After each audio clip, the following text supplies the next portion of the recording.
Hello दोस्त, स्वागत है आप लोगों का आपके अपने और हमारे YouTube channel new star coaching centre पर। तो चलिए फटाफट सब्सक्राइब कर दीजिए जितने भी हमारे भाई बहन जुड़े हैं। और बता दें इस चैनल पर आपको सभी चीज़ का पढ़ाई मिलेगा। तो फिलहाल आपको बता दें ये मॉडल सेट लाएँ और ये हिंदी है, ठीक है। तो हिंदी जो है वह सर्वोपरि है। आप चाहे साइंस के हो, कॉमर्स के हो या आर्ट पेपर वाले हो, सभी के लिए कॉमन है। तो सभी को ये पढ़ना है। तो जितने भी ये सब्जेक्ट वाले हैं तो हिंदी तो सभी को पढ़ना पड़ेगा। तो ध्यान से शुरू से अंत तक पढ़िएगा। और ये बता दें आपका तीसरा सेट है मॉडल सेट। और मॉडल सेट क्या होता है जो कि आपको बहुत ही अच्छा यानी एग्जाम में, जी हाँ बिल्कुल 80 से प्लस यानी आपका क्वेश्चन मैच कराएगा। तो आप लोग ध्यान से शुरू से अंत तक लगे रहिए, ठीक है। और 5 सेट होगा, सभी को ध्यान से पढ़िएगा, ठीक है। तो ये तीसरा है। चलिए स्टार्ट करते बिना लेट करते हुए। फर्स्ट है, आप लोग को केवल सुनना है ध्यान से, ठीक है, शांत समय और शांत माहौल में। घुटने टेकना मुहावरे का अर्थ क्या होता है? तो इसका राइट आंसर होगा हार मानना। तुलसीदास के दीक्षा गुरु कौन थे? तो नरहरि दास। याद रखिएगा, दीक्षा गुरु कौन थे? तो नरहरि दास। खड़ा का विलोम क्या होता है? तो मीठा हो जाएगा। पंचवटी कौन सा समास है? तो यह द्विगु समास है। समाज का विशेषण क्या होगा? तो सामाजिक, ठीक है। चलिए इसी तरह आगे चलते हैं। अपना उल्लू सीधा करना मुहावरे का अर्थ क्या होगा? तो अपना काम निकालना। जिसने गुरु से दीक्षा ली हो, इसके लिए एक शब्द क्या होगा? दीक्षित। उसने कहा था कहानी के नायक कौन है? तो लहना सिंह, ठीक है, याद रखिएगा। हाथ पैर कौन सा समास है? द्वंद्व समास है। तुलसीदास किस काल के कवि है? तो इसका राइट आंसर हो जाएगा भक्ति काल के, ठीक है। चलिए आगे बढ़ते हैं। संयोगिता स्वयंवर रचना जो है वह किसकी है? तो श्रीनिवास दास की है।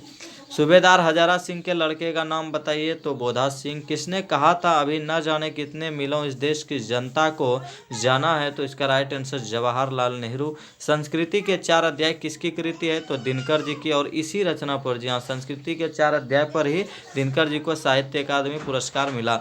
अगला कौन सी पुस्तक अज्ञे की है? तो हरी घास पर क्षण भर।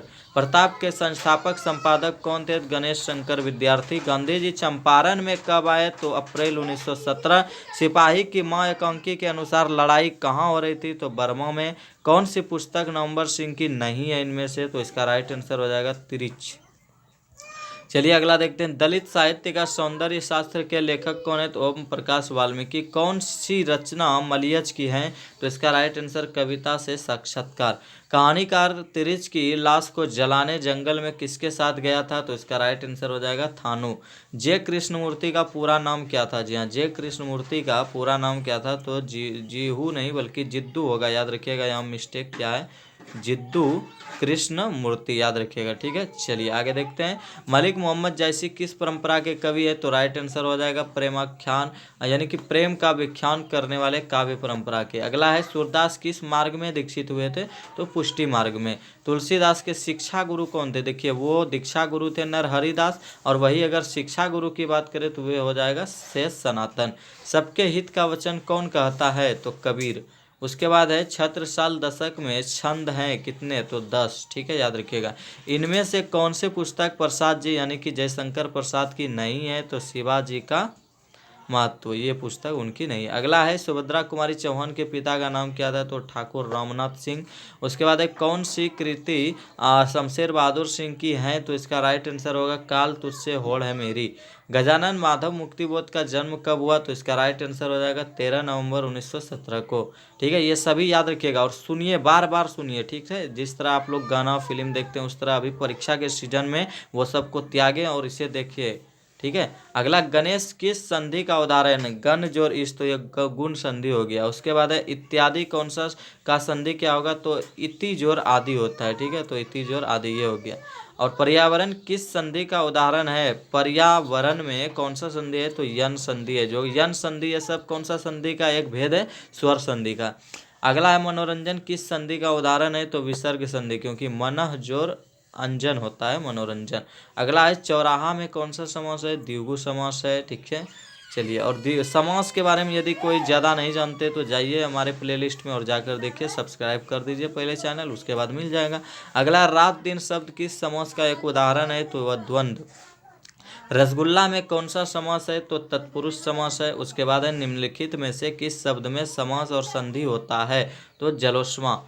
नौकर का विलोम क्या होगा? तो नौकर का विलोम हो जाएगा आप लोगों का अधिकारी। अगला चलते हैं। सकाम का विलोम क्या होगा? निष्काम। अनंत का विलोम क्या होगा? सीमित। उर्वरा का विलोम क्या होगा? उसर।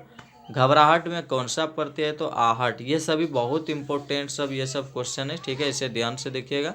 चलिए अगला है, किस शब्द में आवा प्रत्यय नहीं लगा है? तो लावा जो ऐसा है जिसमें आवा प्रत्यय का यूज नहीं हुआ है, ठीक है। कनिष्ठ में कौन सा प्रत्यय है? तो इष्ट प्रत्यय, ये वाला, ठीक है, याद रखिएगा। कृदंत प्रत्यय किन शब्दों के साथ जुड़ते हैं? तो जो क्रियापद होते हैं उनमें जुड़ते हैं कृदंत प्रत्यय। पवन का पर्यायवाची कौन इसमें नहीं है? तो अनल नहीं है, ठीक है, याद रखिएगा। अगला है, हवा का पर्यायवाची इसमें कौन नहीं है? तो सलील। और उसके बाद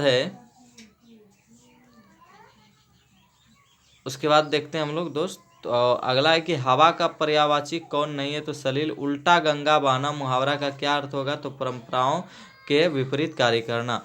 आंखें दिखाना मुहावरे का अर्थ क्या होगा? का प्रयोग किस में हुआ इसमें? तो मतलब निम्न में से। तो इसका राइट आंसर होगा श्यामू साहूकार को आंख दिखाता है, मतलब धमकाता है। अगला, कांटा बोना मुहावरे का अर्थ क्या होगा? तो हानि पहुंचाना। उसके बाद है चार चांद लगाना, मतलब सुंदरता बढ़ाना या बढ़ जाना। कमल का पर्यायवाची क्या होगा? तो जलज, जन्म में, जल में जन्म लेने वाला, ठीक है। अगला, अनंत का पर्यायवाची क्या हो जाएगा? तो अनंत का पर्यायवाची जो है इसमें और क्या होगा? तो वह हो जाएगा आप लोगों का शेष नाग, ठीक है, याद रखिएगा। चलिए आगे देखते हैं हम लोग। अगला है, उपसर्ग का प्रयोग होता है कब? तो शब्द के पहले यानी आगे यानी प्रारंभ में। अगला है, प्रख्यात में कौन सा उपसर्ग है? तो प्र। उसके बाद बेइंसाफी में प्रयुक्त उपसर्ग क्या है? तो इसका राइट आंसर हो जाएगा आप लोगों का उपसर्ग पूछ रहा है, यानी आगे क्या है? तो इसका उपसर्ग राइट आंसर बे हो जाएगा। प्रतिकूल में कौन सा उपसर्ग है? तो प्रति, इसका राइट आंसर हो जाएगा। चलिए ये आ गया आपका यानी कि तीसरा सेट का समाप्त, और चौथा सेट के लिए आप लोग वेट कीजिए और चैनल को सब्सक्राइब करके ही जाए। Good bye.